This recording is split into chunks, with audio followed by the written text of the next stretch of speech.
오다가 보니까 우리 군에 갔다가 온 동현이 청년이 있는데 휴가 나온 거죠? 며칠 동안 나와 있나요? 일주일이에요. 예. 코로나 때문에 마음대로 다니지도 못할 것 같고 지금 휴가가 그렇습니다. 예, 우리 휴가 때 우리 동현이 청년 안 바쁘면 친구들 만나러 많이 늘 군에 갔다 오면 막 정신없이 다니는데 안 바쁘면 우리 청년들 같이 몇 명이라도 해서 시원한 바닷가라도 자고 같이 한번 갈 수 있도록 제가 한번 우리 청년들 모시고 한번 가겠습니다. 시간 되는 청년들 한번 얘기하십시오. 일주일 동안에 좀 보낼 수 있는 좋은 시간들을 보내야 안 될까 싶습니다. 오늘 우리가 4,000명을 떡 7개로 먹인 기적의 사건을 보았습니다. 이것이 예수님께서 떡으로 일으킨 식사 자리를 떡으로 기적을 일으킨 두 번째 사건이죠. 반복 교육에 해당합니다. 교육에 있어서는 반복 교육의 효과가 굉장히 크죠. 세뇌 교육이라는 것이 1950년 6.25 전쟁이 일어나고 나서 이제 남북 전쟁이 세계 전쟁처럼 되었었죠. 소련군과 중국 두 나라가 개입을 하고 16개 전쟁에 참가 군인만 보낸 나라만 해도 16개국이었고 그 외에 물품으로 의료로 지원한 국가들까지 치면 30개가 넘는 유엔군이 참전을 했었는데 양쪽 다 전쟁 포로가 많았어요. 북한이나 중국 군인들이 우리나라에 포로된 사람도 많고 또 우리나라나 미군이 북한이나 중공군에게 포로된 사람들도 많았습니다.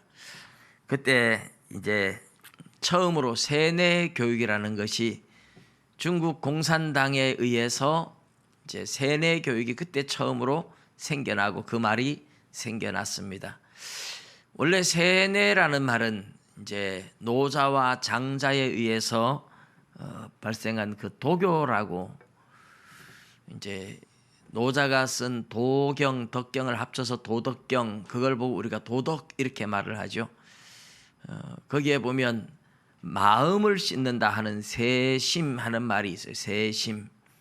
마음을 씻어야 된다. 새 속에 물든 마음을 씻어내야 된다 하는 세심이라는 말이 나오는데 그 말을 이제 중국에서 바꾼 거죠.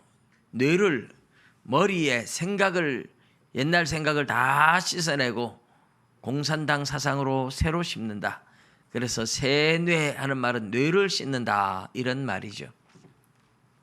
이 세뇌 교육이 효과가 아주 엄청났습니다. 그래서 영국에서도 세뇌 교육에 대한 논문이 막 나오고 했었는데 물론 이 세뇌 교육을 중국에서 개발한 셈이죠. 그 미군들이 포로로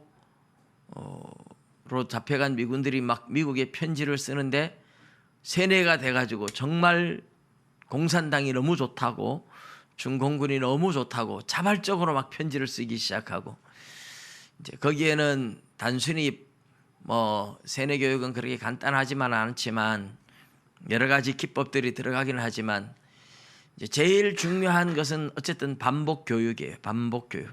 계속해서 반복 교육. 지금도 북한에서 예를 들어서 외국에 유학을 갔다가 이렇게 돌아오면 방학 때 돌아오고 이러면 그 유학 갔다 온 학생들을 자본주의에 물든다고 전부 다 모아가지고 정신 개조를 시켜야 된다 해서 한 달씩 두 달씩 집중 교육을 시킵니다.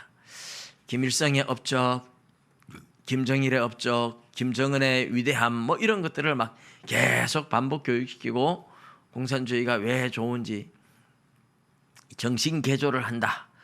이렇게 세뇌한다는 말이 그렇게 나왔었어요. 그런데 여러 가지 기법들을 가미도 하지만 어쨌든 중요한 것은 계속해서 반복 교육을 시키는 거예요. 근데 우리 성경에서 보면 예수님이 반복 교육을 먼저 시키고 계신 거죠. 세뇌 교육은 중국에서 그 말이 시작되고 했을지라도 성경에서 보면 우리 주님은 제자들을 3년 동안 데리고 다니시면서 끊임없이 반복 교육을 시켜주셨습니다. 여러 가지 반복 교육하신 내용들이 나옵니다마는 예수님이 누구냐, 하나님의 아들이신 예수님이 누구냐 하는 것도 알아보게 하기 위해서 여러 가지 반복 교육시킨 것 중에 오늘 이 칠병이어의 기적, 우리가 이렇게 부르죠. 칠병이어의 기적. 이 기적도 6장에 가면 오병이어의 기적이 나오고 여기에 다시 칠병이어의 기적이 또 나옵니다.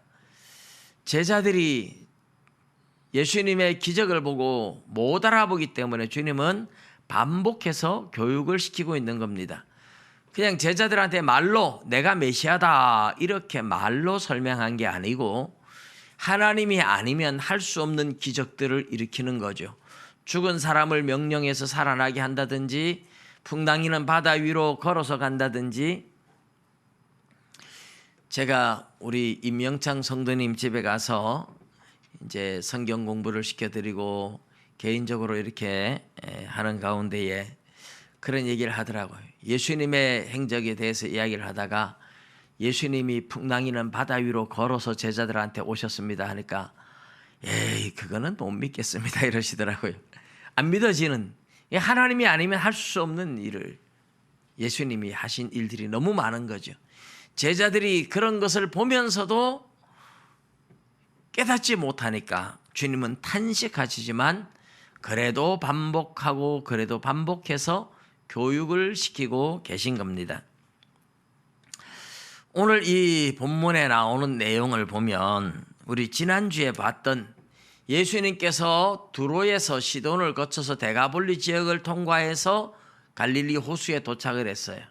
거기에서 귀먹고 말하지 못하는 사람을 고쳐주셨는데 오늘 본문에 보면 그 무렵이래요. 그 무렵. 바로 그 이방 땅, 데가볼리 지역, 이방 땅에서 귀먹고 말 못하는 그 병자를 고쳐주는 바로 그 무렵에 그런 뜻이에요. 그러니까 오병이어의 기적은, 벳세다에서 일으킨 오병이어 기적은 유대인들에게 주신 기적이라면 이 칠병이어의 기적은 데가볼리 지역에서 이방 땅에서 이방인들을 위해서 일으켜준 기적이다. 그렇게 보시면 됩니다. 또 차이점이 있다면 벳세다 지역에서 남자 어른만 5천 명이 모였을 때에 떡을 먹여주실 때는 제자들이 먼저 예수님한테 요청을 해요. 예수님, 사람들을 마을로 보내가지고 먹을 것을 사 먹게 하세요. 여기에 빈들 광야에 먹을 것이 없습니다. 그럴 때 예수님이 갈 것 없다. 너희가 먹을 걸 줘라 하니까 빌립이 요한복음대로 하면 200데나리온의 떡이 200데나리온의 돈을 가지고도 다 사주기에 부족하다. 그런 얘기를 하죠. 그런데 안드레가 어린아이 도시락 하나 구해가지고 옵니다. 여기 떡 5개 물고기 2마리 있습니다. 그때 예수님이 사람들 앉히라 그러고 50명씩 100명씩 이렇게 앉혀요. 50명씩 앉히면 10무더기면 500명, 100무더기면 5,000명이잖아요. 그리고 한 50명씩 앉히니까 5,000명이라는 게 쉽게 이제 숫자 파악이 되는 거예요. 그래서 예수님이 제자들의 요청에 의해서 오병이어의 기적을 일으켰던 것이 이제 앞에 나오는 사건이라면 오늘 이 본문은 제자들이 먼저 하질 않아요. 이방 땅이라서 그런지 모르겠어요. 제자들은 관심이 별로 없어요. 그런데 그 무렵 또 큰 무리가 있어 먹을 것이 없는지라 예수께서 제자들을 불러 이르시되, 예수님이 먼저 말씀을 하세요. 먼저 내가 무리를 불쌍히 여기노라. 그들이 나와 함께 있은지 이미 사흘이 지났으나 먹을 것이 없도다. 만일 내가 그들을 굶겨 집으로 보내면 길에서 기진하리라. 그 중에는 멀리서 온 사람들도 있느니라. 예수님이 먼저 이렇게 이야기를 하세요. 이게 오병이어의 기적과 칠병이어의 기적의 차이점입니다.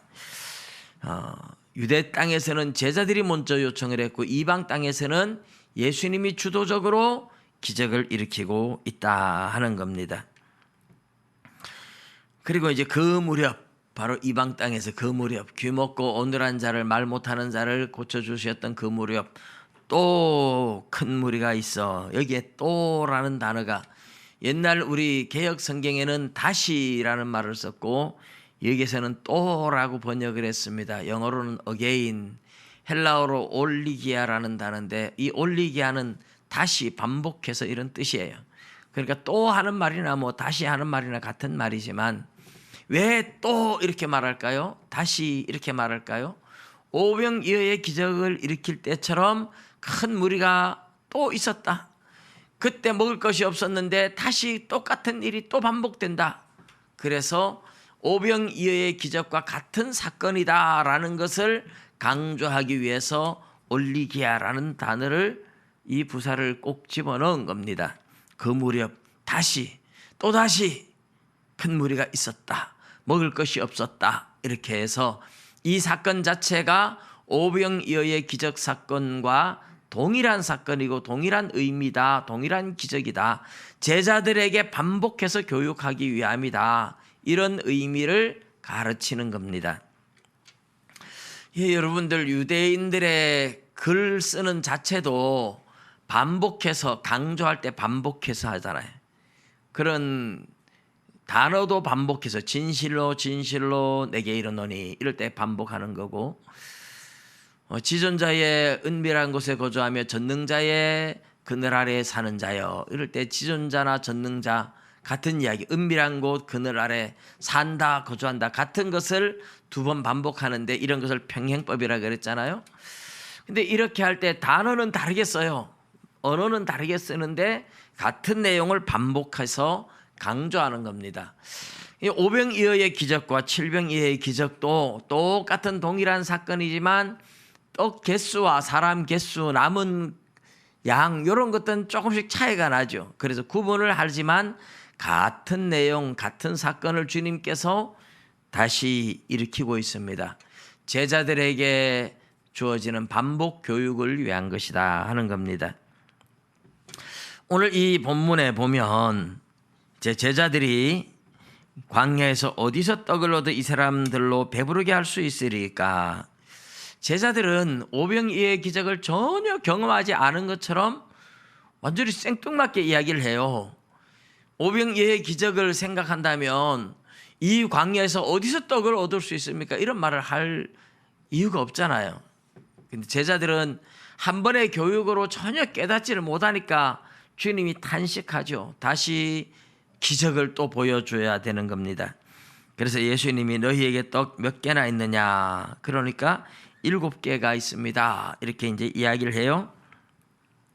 그래서 예수님께서 무리를 명하여 땅에 앉게 하시고 떡 7개를 가지고 축사하셔서 떼어 제자들에게 주어 나누어 주게 하시니 제자들이 무리에게 나누어 주더라.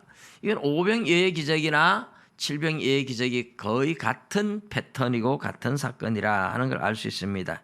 그리고 보면 7절에 또 작은 생선 2마리가 있는지라. 여기에 작은 생선 2마리 하는 요 2마리, 이 말이 진짜 2마리라는 뜻은 아니에요. 2마리 하는 이 헬라어는 그냥 조금 있었다, 적은, 조금, 뭐 이런 아주 소수 이런 의미예요. 그래서 우리나라의 말로도 하나 아니면 이제 소수 말할 때는 뭐 2마리, 2~3마리 이렇게 말을 하잖아요. 그래서 2마리 이렇게 번역을 했는데 원어상으로는 이게 2마리라는 뜻은 아니고 소수의 떡이 있었다, 소수의 생선이 있었다, 생선 조금 있었다 이런 말이에요. 그래서 그냥 우리가 쉽게 칠병이어의 기적 이렇게 제가 제목도 그렇게 사실 달았습니다마는 오병이어의 기적에 떡 5개와 물고기 2마리 때문에 같은 패턴이라는 걸 강조하기 위해서 떡 7개와 생선 2마리 이렇게 했지만 생선은 정확하게 말하면 몇 마리인지 모르는 거죠. 떡은 7개, 생선은 조금 이렇게 된 겁니다. 그러나 이제 우리가 쉽게 오병이어와 빗대어서 생각하느라 칠병이어의 기적 이렇게 제가 임의로 붙였습니다. 이 떡과 생선을 나누어 줘서 사람들이 4,000명이 배부르게 먹고 남은 조각을 7 광주리에 가득 차게 거두었다. 이 7 광주리 12바구니, 그런데 이 단어가 서로 다른 단어의 원어상으로 다른 단어이기는 하지만 영어로는 그냥 똑같이 바스켓을 씁니다. 영어로는 왜냐하면 7 광주리 12바구니 이럴 때 우리나라는 광주리는 사실 크고 바구니는 작아요. 그런데 원어로는 이게 크고 작음의 개념이 없습니다. 단어가 달라도 둘 다 그냥 바구니 이런 의미예요. 근데 어쨌든 12바구니 할 때는 12제자 모든 하나님의 택한 백성들의 먹을 만큼 충분하다는 의미를 그래 12바구니로 이렇게 표현을 했다면, 지금 이 7이라는 숫자는 완전 숫자로서 하나님의 양식은 배불리 먹고도 완전하게 남아있다, 이런 상징성을 그냥 띠고 있는 겁니다. 이것이 어쨌든 오늘 제가 첫 번째 말씀드리고 싶은 것은 오병이어의 기적사건과, 이 사건은 병행적인 사건이고 동일한 사건이고 동일한 의미이고, 그래서 제자들한테 반복 교육을 시키는 효과를 가지고 있는 것이다 하는 것입니다. 자, 그러면 이제 오병이어의 기적 사건이 무슨 의미였는지, 그러면 칠병이어의 기적 사건도 동일하게 우리가 이해할 수 있잖아요.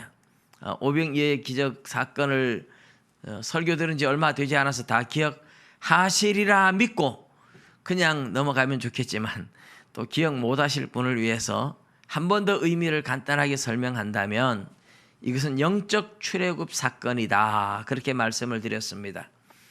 출애굽 사건은 이 모세가 예수님이 이 땅에 오시기 1500년 전에, 적어도 한 1500년 전의 사람입니다. 그런데 그 모세가 애굽에서 종노릇하는 이스라엘 백성들을 건져내는 것이 애굽에서 탈출하게 만들었다. 이게 출애굽이라는 것이죠. 출자가 한문으로 이제 나온다는 뜻에서 날 출자, 영어로 말하면 아웃이죠. 아웃. 애굽을 아웃했다, 애굽에서 나왔다, 이런 말이죠.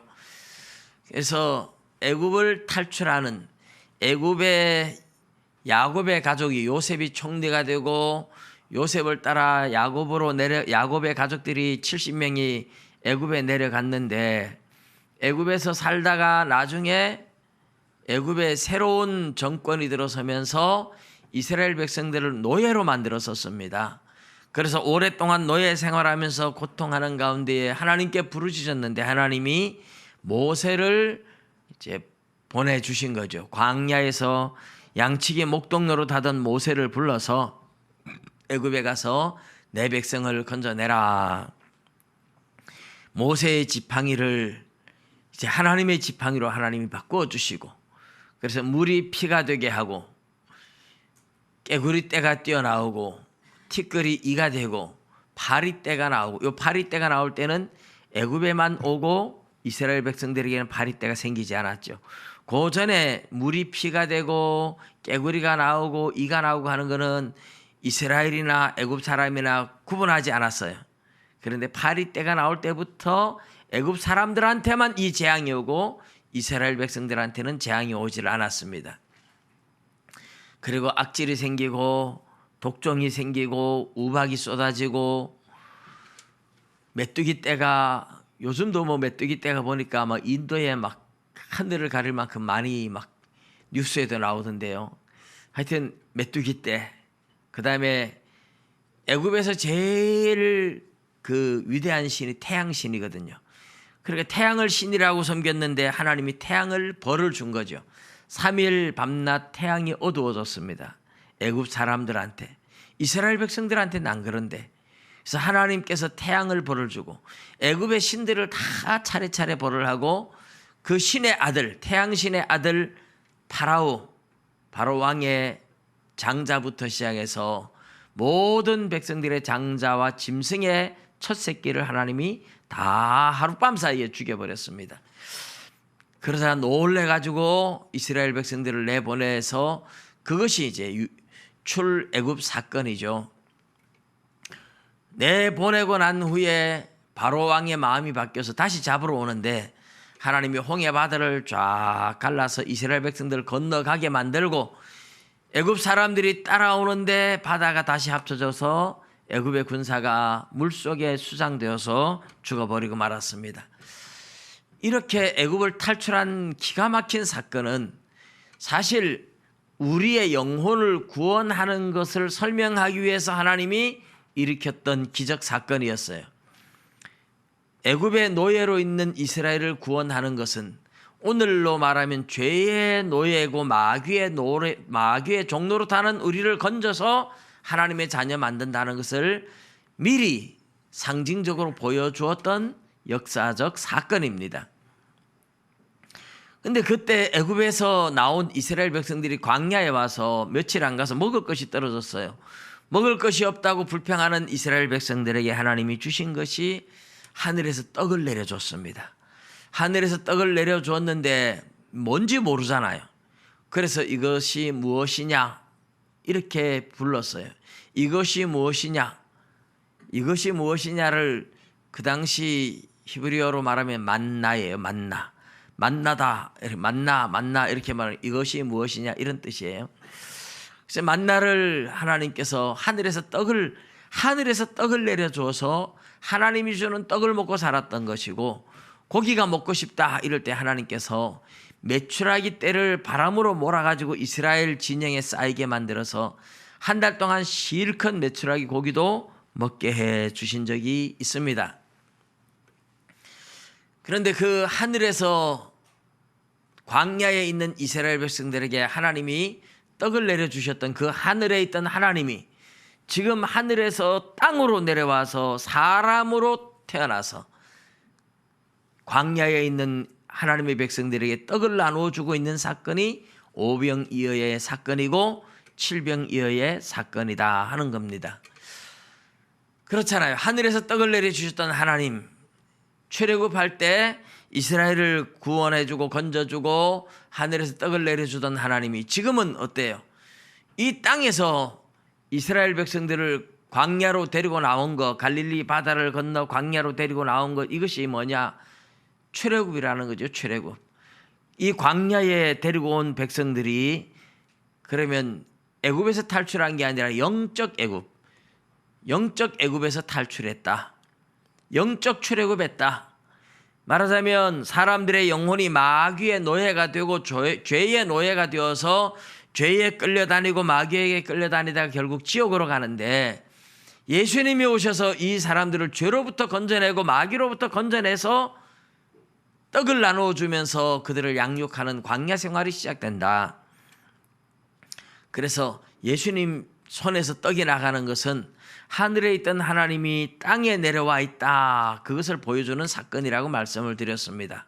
그래서 예수님은 하늘에서 떡을 내려주던, 하늘의 떡 만나를 내려주던 하나님이 이 땅에 사람으로 와 있는 사건이다.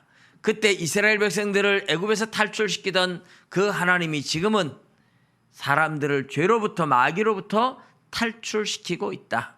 그 영적 출애굽 사건을 보여주는 것이다. 그게 오병이어의 사건이었고 지금 이 칠병이어의 사건입니다. 동일한 의미인데 제자들이 제대로 깨닫지 못하기 때문에 주님께서는 이런 기적 사건을 두 번을 반복해서 일으키고 있습니다. 뒤에 조금만 더 가면 이 벳세다에 있는 맹인을 고쳐주는 사건이 나오는데, 이 사건도 보면 한 번에 고쳐주지 않고 두 번에 안수해서 고쳐줘요. 이것은 제자들의 모습을 내가 이렇게 고쳤다, 이런 상징성이 있는 겁니다. 제자들이 영적인 눈이 뜨여지지 않아서 하도 둔해서 주님께서 오병이어의 기적을 했다가 칠병이어의 기적을 했다가 반복할 수밖에 없었다. 그래서 제자들을 3년이나 데리고 다니면서 이렇게 반복 교육을 시키는데도 잘 깨닫지 못하는 이런 제자들을 바라보면서 주님은 탄식하시는 그 사건이 지난주 우리가 말씀을 나눌 때에 듣지 못하고 말하지 못하는 사람을 고쳐줄 때 하늘을 우러러 탄식하며 에바다 열려라 했던 주님, 그 탄식이 사실은 제자들을 향한 탄식입니다. 오늘 이 사건이 그런 영적 출애굽에 대한 반복 교육이다 하는 것을 보여주었습니다. 그러면 우리 지난주에도 그랬지만 에바다 하고 할 때 탄식하듯이 우리 주님께서 왜 이렇게 반복 교육을 시켜야 되느냐? 왜 이렇게 사람들이 잘 깨닫지 못하느냐? 여러분, 우리가 교회 다니면서, 여러분 교회 다닌 지 몇 년 되셨어요? 나는 교회 다닌 지 이제 몇 년 안 됐습니다. 그래도 적어도 2, 3년, 4, 5년 다 넘으셨고 10년 넘으신 분도 많고 20년, 30년 넘으신 분도 많고 40년, 50년 넘으신 분도 있습니다.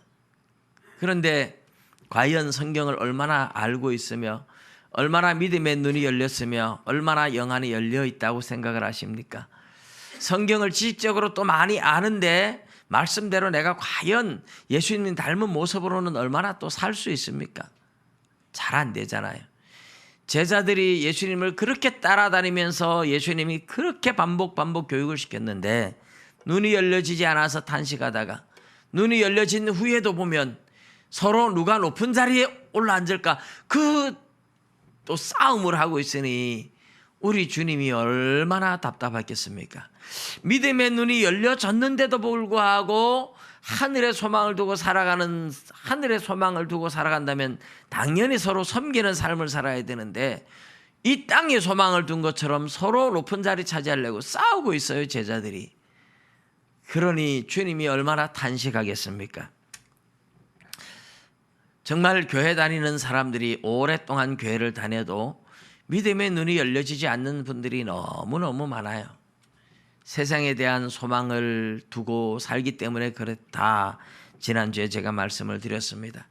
하늘의 소망을 두고 천국 바라보고 살아간다면, 분명하게 하나님의 말씀대로 천국 보고 살아간다면, 그래, 천국 가서 내가 인정받고 천국 가서 높은 자리에 앉고 하나님 앞에 인정받기 위해서, 이러면 열심히 서로 섬기는 자리에 분명히 서 있습니다.